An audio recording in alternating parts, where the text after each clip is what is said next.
The year was 2006, and Toronto became privy to what has since been called mighty cool, wonderful, adrenaline dripping, a must-see event. The Toronto After Dark Film Festival was born. The festival showcased the best sci-fi, horror, and fantasy films not yet seen by Toronto audiences.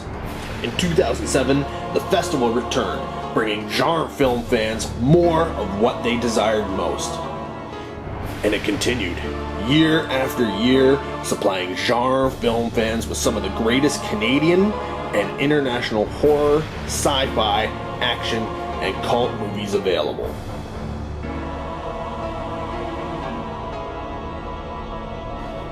But 2011 saw something different. Along with the standard films, audiences were also treated to the diaper rating. But where did this diaper rating come from? What did it mean? Many speculated, perhaps it was a rating of how shitty the movies were. Perhaps it was the opposite and just rated how good a movie was, man. We figure it's a combination of the two. The diaper rating indicated how many diapers you were going to fill with your own filth. That's right, how many times would you shit your pants due to the thrills, chills, and spills on screen? This is Toronto After Dark 2011.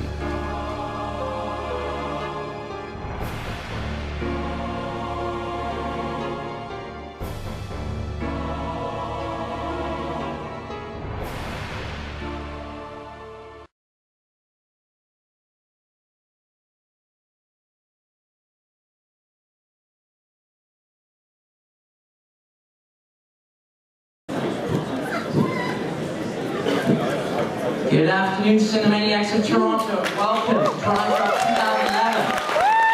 Day 4. Sunday afternoon, and what a crowd we have. This is actually the largest crowd we've ever had for a matinee screening, an afternoon screening, for a Sunday screening, and also for a science fiction movie. So give yourselves a big round of applause for coming out. Really special. Adam Lopez, I'm the festival director, and it's my great honor to welcome you to this afternoon's Toronto premiere of Love. We have a filmmaker in attendance, so we'll be talking to him in a moment as well. And I know that title doesn't seem typically like a Toronto After Dark movie, but we'll talk more about it in a moment. I think you'll be very excited when you actually see this film. A couple other quick announcements. Some of the other films playing at our festival over the next couple of days that we'd love you to check out. Straight after this film, The Theatre Bazaar. This is a very cool collection of 7 horror shorts from 7 different very talented filmmakers, and we have 2 of them that will be here to present that to you. So give it up for those filmmakers. Karen Hussein, who's in the audience, and Doug Love.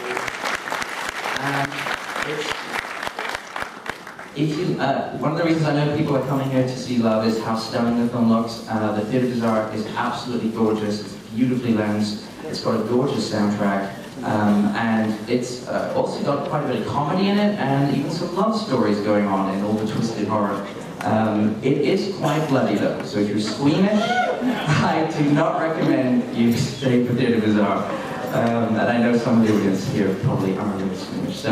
But if you do want to see something very special, check that out. And it has a gorgeous soundtrack as well, similar to Love. Then coming up tonight at 9:45 p.m. we have Midnight Sun.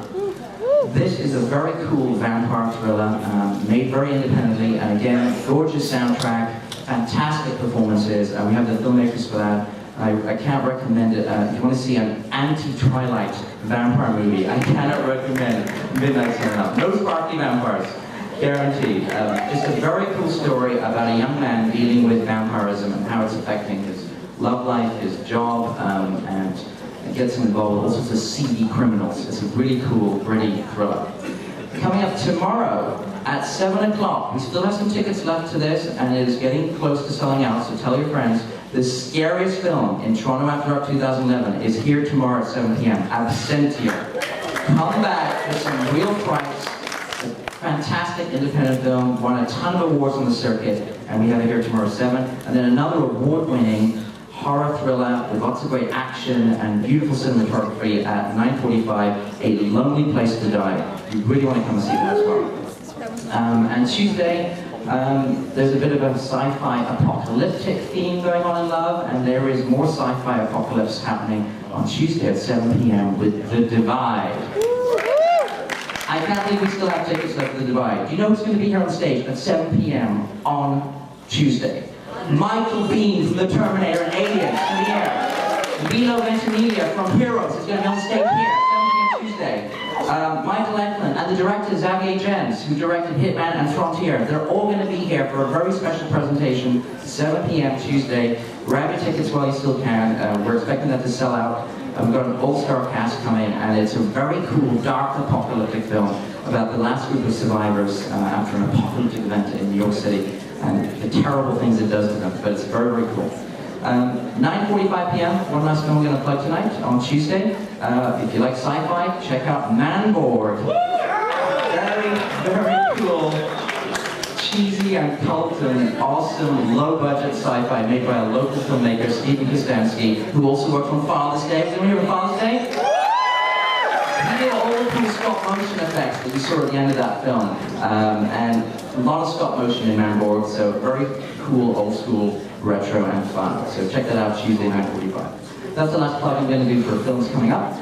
Please give it up for our supporters and sponsors, especially Anchor Bay, Rumor, and Space. Our special co-presenters tonight, the Nerd Mafia. They're really not that scary, and they're very, very cool. And also, please give it up for our volunteers. We couldn't do this without them. And our venue, the Conrad Cinema. Now on to the films. We have a very cool opening short film, The Weight of Emptiness, by Alan Fournier. And I don't know if Alan is in the audience tonight, or do we have any representatives from the short film? Anybody shake your hand? I'm not sure we do. Unfortunately, some filmmakers could not make it this year, but a lot of them have made it, including our feature filmmakers. So I'm going to introduce that now. I was in Montreal this summer, and I just walked into this sci-fi film I didn't know much about, called Love. And I thought, this doesn't seem like a kind of film that necessarily would be good for our crowd, but let's check it out. And I just felt transported, and it reminded me so much of one of my favorite films of all time, which is 2001: A Space Odyssey. Anyone a fan of that film? So it's not just science fiction, it almost feels hypnotic and transportational in terms of what it does to your mind. The music is gorgeous. There's so many cool things going on in this film, and it's a real special treat. We're really pleased to say that we have a filmmaker who's flown in all the way from the US to be here today to introduce Love. Please give it up for William Eubank.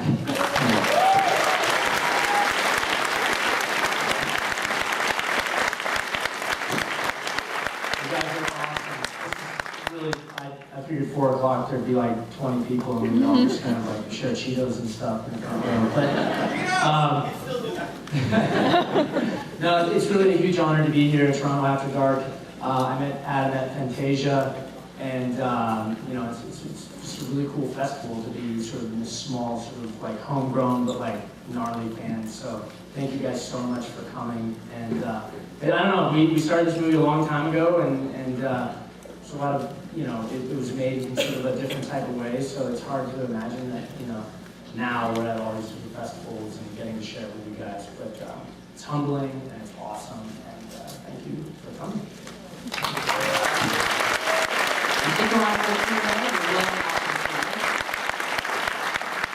One last couple of requests. Please don't forget to vote. This film is eligible for the Toronto Dark Audience Choice Award, so give it a 5 if you really love it, 1 not so much.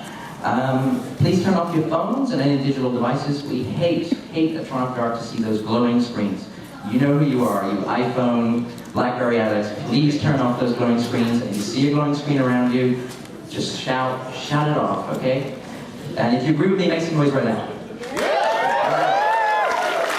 Alright, and enjoy the film. We'll be back for Q&A afterwards. Enjoy a cool short film, followed by Love. Cheers.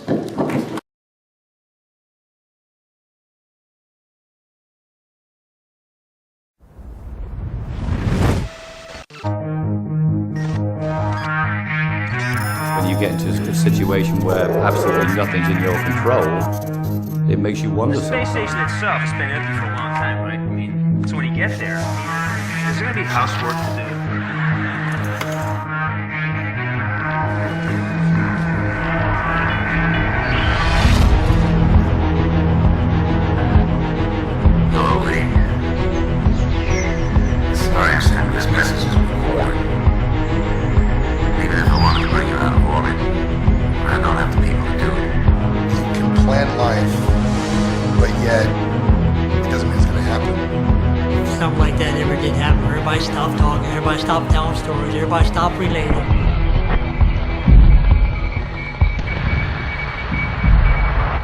I think it'd be a horrible world. You don't talk to anybody, you don't interact with anybody. Your whole sense of reality is pretty warped. Journal of Captain Lee Briggs, 1864.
Let's hear it for love. Look at that.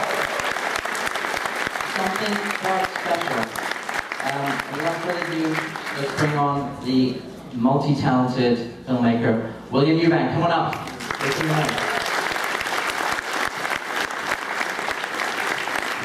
First off, tell us all the different jobs you did on this film. Lots of jobs. Go. Cinematographer, production designer, guy with the skill saw, tile maker, craft service outlets. It's funny when you watch the credits though, you're like kind of like, wow, there's a lot of people. But 4 years, there's a lot of friends to call in and help you. So, but yeah. And you also wrote and directed as well. Wrote and directed, yeah. Wow. And I'm going to ask you this question because this is 4 years in the making, and most of it was shot in your backyard. It's a ranch, just on the record. It's like a big backyard. Okay. But why and how? Explain to the fans, because I know a bit more about this than most.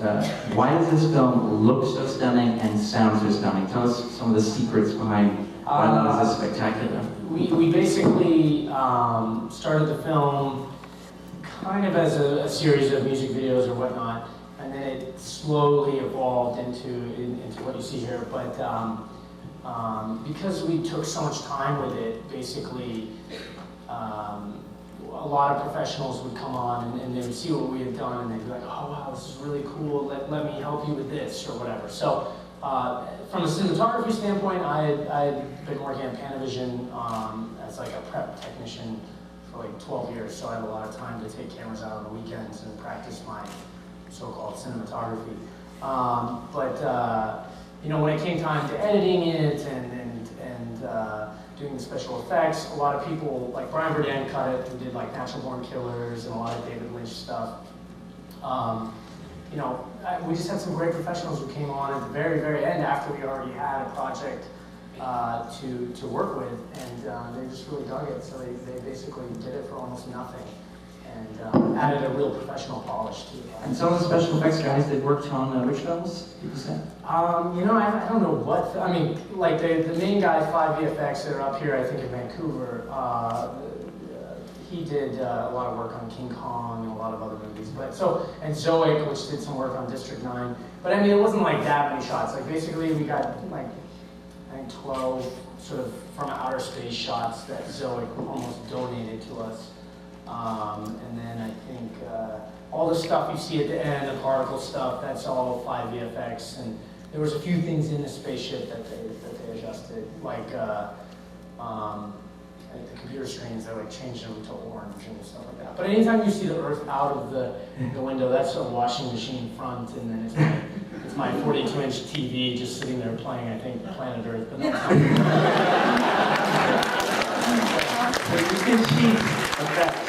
the funny thing about that is a lot of the time we'd be like doing a serious scene, just like, why am I stuck here? Blah, blah, blah, blah. And like all of a sudden Planet Earth would take itself off of pause on the PS3, I don't know if any of you have it, and antelopes would be jumping out of the That was pretty funny. And tell us about obviously the Angels and Airwaves involvement has really helped with this film and how they got involved with the project. Yeah, basically that's just like Tom loves space more than anything. Like it's just all he cares about, you know. So he basically had seen some of my stuff and really wanted to do some sort of artistic pieces that went with their music, which is often very thematic. It has all these sort of like big themes to it for any of you that are fans out there.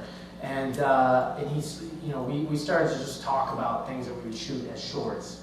And then somehow from there it evolved into this sort of bigger project. And basically what ended up happening was we shot a few of the music videos, we put them together, and we're like, yeah, you know, this will never work. Like nobody wants to sit and watch this many mini stories without dialogue end on end. So let's rehash this. And I said, you know what? If we're going to do that, I need to have a place that I can do this. So I was like, you know what? I'll go up to my parents' ranch and I'll start building a set. And when I'm done, we'll shoot, and I'll come back to you, and then we'll score, you know. And he was all about that because he's always wanted to sort of score a film, Tom. And little did we know it would take me 2 years to build that set. So. And you basically rebuilt the International Space Station, if you understand, or it's part of it. I mean, from mouse within to reason, mouse. you know. It's like I ordered this anti-gravity machine, but it didn't fit. So that didn't work out. But yeah, the whole space station itself was basically built from stuff you find at Home Depot and stuff I could order on the internet. So it's like probably $17,000 in that spaceship. All those tiles that you see are all like hand cut, and I actually had to paint the sides of every tile because it was just from MDF, so it was like brown. I mean, I can't even tell you. Like I went through like 19,000 furniture staples to get the darn thing put together. Most of the cloth stuff that you see is packing quotes. And how awesome does that space station look? Give it up for William. Let's open the floor. Some questions from people on this spectacular film we've seen. Anyone want to raise a hand, talk about anything that's particularly to their interest? Go for it. Yeah, I just want to ask about the actor, how he came to be in that year that he real. So what was it? I just wanted to ask about the actor, lead actor. Yeah, the lead actor, fantastic performance by... How he got the job, or? How he got the job. You know, it's funny, I had been, before I had even met Tom and this whole project started, I was trying to like moonlight extra jobs out of Panavision. So like, cause I had a 9 to 5 there, 5 days a week, and I would like sort of advertise to people that I had cameras and I was willing to shoot their stuff for free if they would let me be the DP on their projects. And I got this job doing a Travel Channel pilot up the coast, like through Big Sur and stuff for a motorcycle show. And I met Gunnar, and he just had kind of like, he looked at me like that astronaut from The Right Stuff, or from, you know, one of Kubrick's films. Had a very sort of like bland slate to him that seemed to me like very sort of astronaut-y, and I just thought like having a character like that was just very sort of right-brained looking, or left-brained, whatever the term is, and then trying to take him and arc him to being a left-brained person would be really cool. So I talked to him about the project. I told him, you know, this is just way up in the air, what we're gonna do, like, you know, there's no money, and basically, I don't know how long it's gonna take to finish it. And he was an amazing sport. I mean, we shot for, off and on for almost 4 years, so like for him to come back and do stuff, I can't even believe that he would give us what he gave. It's unbelievable. It's just an outstanding performance, and Doug Gunnar wanted to be here, he couldn't, but let's give him a round of applause for a terrific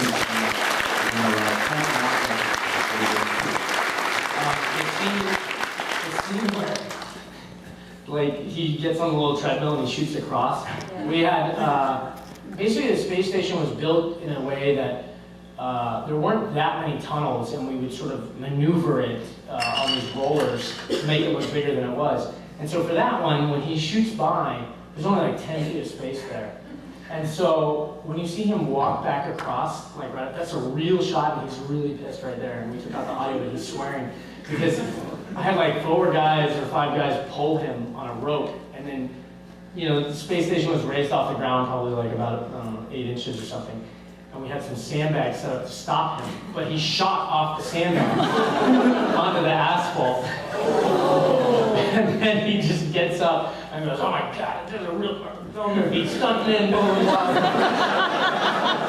And he was a great sport. And not only that, like a lot of time we were shooting at night, and it was in April, so sometimes it was freezing cold, and sometimes it was really hot, and he was in those like weird little shorts. And, yeah, it was he was a great sport. And a lot of the time, he'd be like trying to get the scene across, and my neighbor would start weed whacking, you know? And it was like, because we weren't in a sound stage, so it was tough. He did a great job. Shoot. Have we got some more questions from the floor?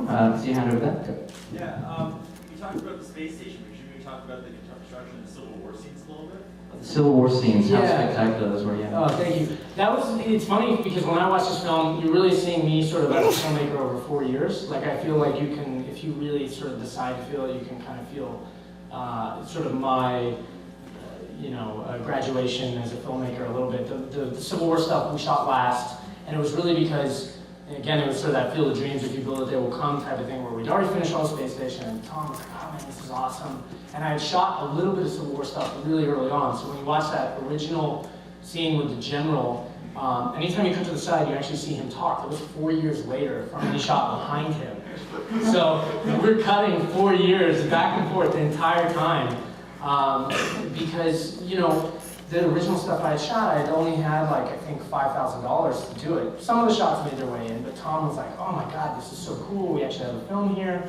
How much would you need to make the Civil War stuff really big feeling? And so at the very, very end, I was kind of putting it off because I knew that meant that there was going to be a lot more construction and things like that, but he gave me probably 50 grand, maybe 60 grand to go back and do the Civil War stuff over. And that meant like shooting the dialogue stuff and doing a lot of things. I reworked all that stuff. And my brothers and I spent one brother was off on summer vacation, and my other brother had just graduated from Amherst. So we spent 6 or 7 months just like chainsawing those big, pylons that you see, and we built those fake mine entrances, and then we dug, these big trenches. And the cool thing about that Civil War scene is anyone you see that's like kind of featured, that's like my 3rd grade teacher, my 4th grade teacher. My 4th grade teacher, he's kind of like deaf in one ear. I remember this one shot. I don't know if you remember, there's a shot where this guy runs right by the explosion, like by himself. He's just like, whoa, and it blows up right by him. I had to tell him, I was like, Mr. Rochelle, and I still called him by their like last name. I was like, Mr. Rochelle, whatever you do, when you go out this door, we've got pyro all over right here, so don't go that way, go this way. And I'm right there with the camera. Sure enough, he just takes off running like right towards the explosion. and we had a stuntman who was going to do it from behind. The guys who brought the explosions up had a stuntman who was going to do it. So the guy was keying the explosions. He just sees the dude, he figures it's the stunt guy, and he sets it off. It's an incredible shot that we got on the Phantom, because you actually see the dust. The impact is so huge. You see the dust just go kaboom, like off of his shoulder as the impact hits it. That's your former teacher being blown up. Yeah, that's my 4th grade teacher. That's my 4th grade teacher. So, really wonderful people. I built for about 6 months and we shot for 2 days. So even though we had 50 grand, it's amazing like how. Doesn't that look like the most awesome $50,000 Civil War action scene ever? It's fantastic. All these filmmakers out there, they say you need millions of dollars to make an epic film. You can learn a lot from William. Okay, we got any more questions from the floor? We've got a chance from over there. What kind of research did you do for the ISS scenes? How close to reality did you manage to get that? So for those at the back, how close to reality was the space station? I had a giant, I think it's a Phaedon, I guess I say. It's just a big, expensive, space book on space in the United States. And I just was looking at pictures of the ISS in there. Now, I had copied as exact as I could the ports, so the things that he would sort of step over and go into the tunnels. And the tunnels were more things that I could sort of afford to build, because most of the space station, I believe, is square throughout. So my space station is more round, but I would study a lot of the the amount of stuff that was in the space station. So I really tried to be accurate about the amount of things and the way they mounted laptops and things like that. And the ports are like exact replicas as much as I could make them. But the actual tunnel pieces, that's a little sort of what I could sort of imagine. And I had basically built those by building little half pipes and then building another half pipe and then flipping them up on top of each other. So We got interviewed by, at Fantastic Fest in Austin, we got interviewed by a former astronaut who, not a former astronaut, he's a video game designer who paid to go up to space and spent a week in the space station. And he said it was unbelievable. He said even though there's like no gravity and all these other things, he felt it was like spot on in a lot of respects. Wow. So I don't know what that means, but it's legit. Awesome job. We've got time maybe for one more from the floor. Do we see over there on the right? Sorry, I'm looking at you. Yeah. Just story-wise, what made you decide to set the Civil War stuff in the Civil War? Was there a specific reason why?